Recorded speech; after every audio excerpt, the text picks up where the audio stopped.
Show anchor Savannah Guthrie. Today, the Pima County Sheriff's Department said all family members of the Guthrie family, including spouses, have been cleared as suspects in her disappearance. Meanwhile, the Pima County Sheriff's Department says the clothing seen in this video may have been purchased from Walmart, but is not exclusively available at Walmart. That includes the clothing and face mask worn by the individual in this doorbell cam footage. Right now, it's not clear whether the items were bought online or in person at a store. It comes as a law enforcement official tells CBS News they have deployed signal sniffers. This is a high-tech tool that can potentially detect emissions from Nancy Guthrie's heart pacemaker. Over the weekend, Savannah posted another video urging whoever took her mother to, quote, do the right thing. We still have hope, and we still believe. And I wanted to say to whoever has her or knows where she is that it's never too late. Officials are asking anyone who might have information to call the sheriff's number on your screen or 1-800-CALL-FBI. CBS News reporter Andres Gutierrez is in Tucson. So what more do we know about the items the suspect had on and this tool that officials are using to possibly find Nancy? Yeah, at this point, investigators believe that the suspect may have done some one-stop shopping. While, yes, not all the items are sold at Walmart, we do know that one that is important is the Ozark Trail hiker backpack that's 25 liters that has those distinctive stripes there on the back.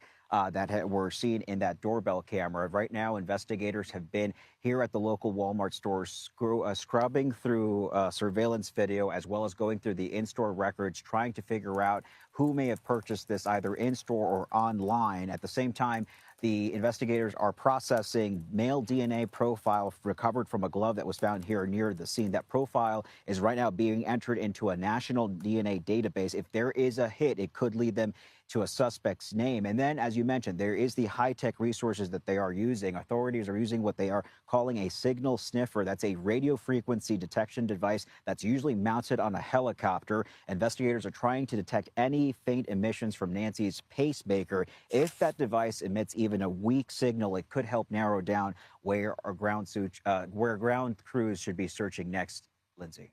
All right, let's talk about the statement from the sheriff's office saying that they have cleared the Guthrie family of any involvement in Nancy's disappearance. What more did they say?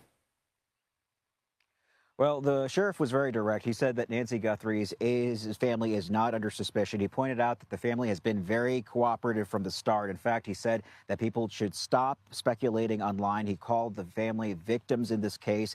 He says that law enforcement remains focused on the masked suspect that they've seen in that doorbell camera, but also the forensic evidence that they're working through right now and trying. At exactly 1:07 a.m., the quiet shattered. A frantic 911 call reported that Nancy Guthrie had vanished from her driveway in what appeared to be a forced abduction. Security footage showed a van pulling up, masked figures moving with purpose, and Nancy being taken within seconds. It was fast, organized, and disturbingly calm. From the start, investigators knew this wasn't random. Nancy was not a high-risk target. She wasn't wealthy, politically powerful, or publicly controversial. Yet whoever took her knew her routine, the layout of her home, and the blind spots of nearby cameras. That level of precision suggested planning, possibly weeks of surveillance. As detectives canvassed the neighborhood, more details emerged. Neighbors reported nothing unusual before the abduction. No shouting. No struggle loud enough to wake anyone. That silence raised a chilling possibility. Nancy may have known at least one of the people involved, or the abductors were confident she wouldn't resist. Within hours, the case took a sharp turn.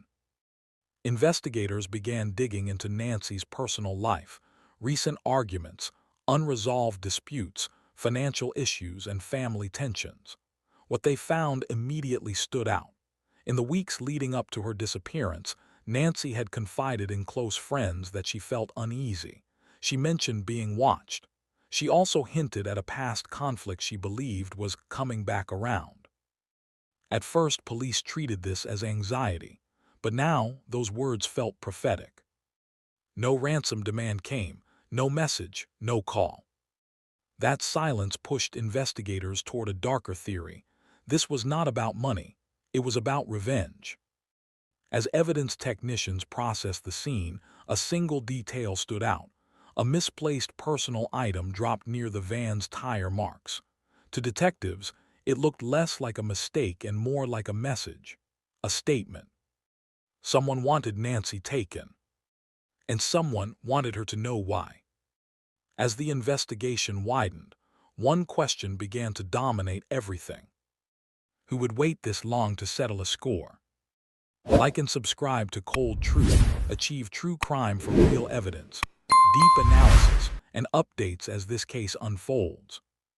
By dawn, the investigation shifted from the driveway to Nancy Guthrie's past, and what detectives uncovered immediately deepened the sense of unease.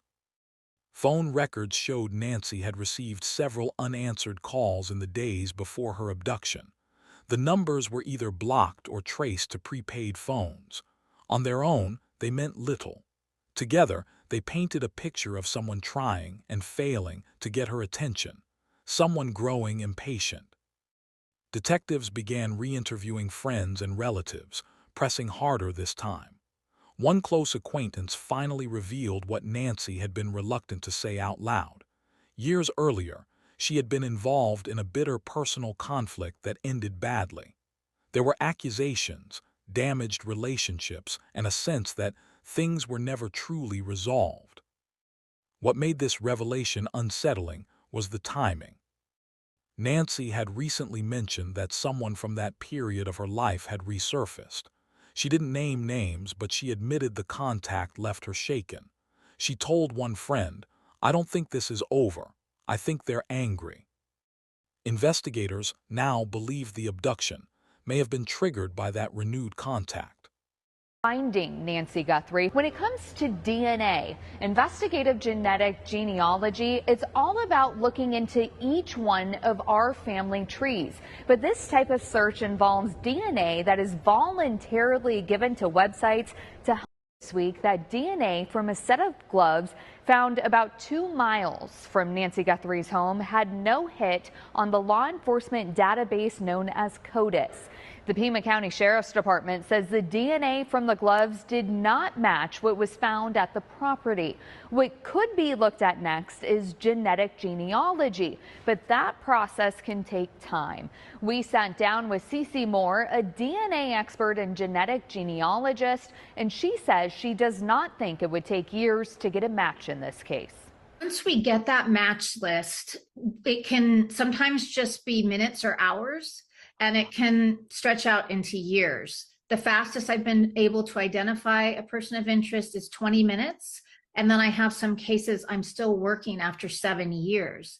Meanwhile, forensic analysis of the van's tire tracks revealed they matched a common commercial model, easy to obtain, hard to trace. This wasn't sloppy criminal behavior. It was deliberate. Whoever planned this knew how investigations worked and how to slow them down. Another detail raised alarms. The abductors took Nancy's phone but left her purse behind. That decision suggested control, not chaos. They weren't robbers. They were executing a plan. As hours turned into days, pressure mounted on law enforcement to explain why no ransom had been demanded. Behind closed doors, detectives were already adjusting their theory. If this was revenge, then Nancy herself, not money, was the objective. And revenge cases, investigators knew, follow one terrifying rule. They don't end quickly. Somewhere, someone believed Nancy owed them something, and they were determined to collect. By the third day, the case had taken a darker turn. With no ransom demand and no credible sightings, investigators officially reclassified Nancy Guthrie's abduction as a targeted attack rather than a crime of opportunity. That shift changed everything. Detectives began mapping Nancy's movements in the weeks leading up to her disappearance. What they found was unsettling. She had altered her routines, leaving earlier than usual, avoiding certain places, and declining social invitations she would normally never miss. To those close to her, it now looked less like coincidence and more like quiet fear. Security footage from a nearby gas station added another troubling layer. 2 nights before the abduction, a van similar to the one used in the crime was spotted parked across the street from Nancy's neighborhood. The driver never exited the vehicle. The engine remained running. It was surveillance. This discovery confirmed investigators' growing belief. Nancy had been watched. As detectives dug deeper, they uncovered documents suggesting Nancy had recently been involved in a sensitive dispute involving past grievances and unresolved accusations. While details remained sealed, sources described it as a conflict that left at least one person feeling deeply wronged and humiliated. Revenge, investigators noted, often isn't spontaneous, it simmers. Psychological profilers were brought in to assess the behavior. Their conclusion was chilling. The abductors likely knew Nancy personally or knew of her well enough to plan the timing perfectly. This wasn't about chaos or panic. It was about control and symbolism. Meanwhile, Nancy's family faced growing frustration. With every passing hour, hope clashed with fear.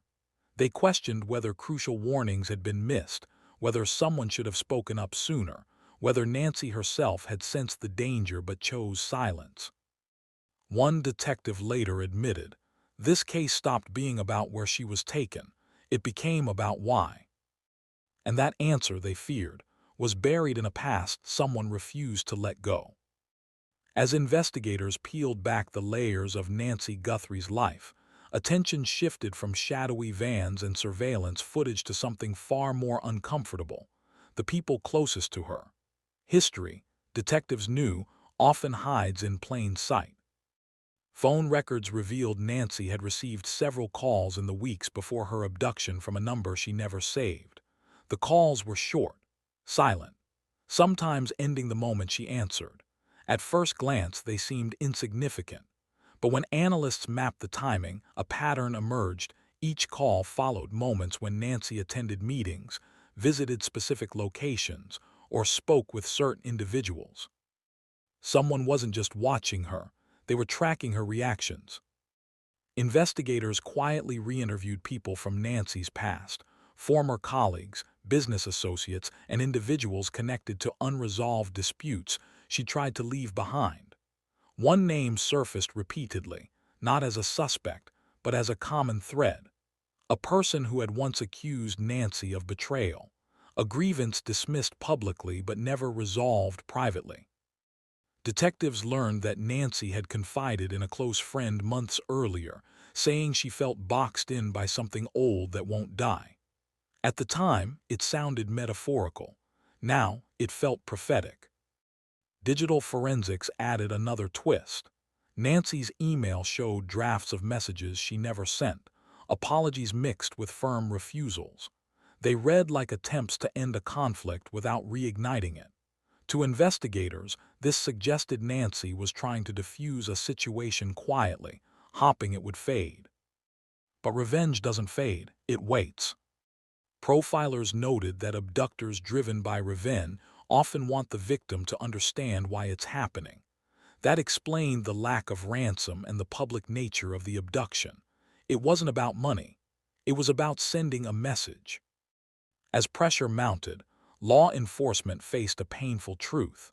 The key to finding Nancy might lie not in chasing strangers, but in confronting familiar faces, people who knew her well enough to hate her deeply. And with every hour that passed, the question grew louder. How far would someone go to settle a score they believed was never paid?